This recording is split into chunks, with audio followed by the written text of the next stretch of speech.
வழிகாட்டும் என் தெய்வமே, துணையாக எனில் வாருமே.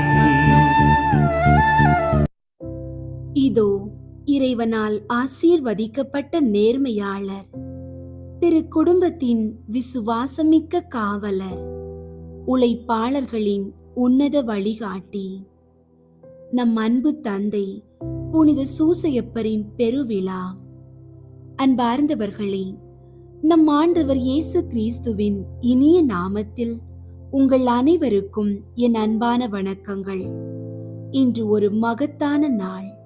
விண்ணகத்திற்கும் மண்ணகத்திற்கும் பாலமாய் விளங்கிய அமைதியின் உருவமான புனித சூசையப்பரை நாம் கொண்டாடும் நாள். உலகை படைத்த இறைவனுக்கே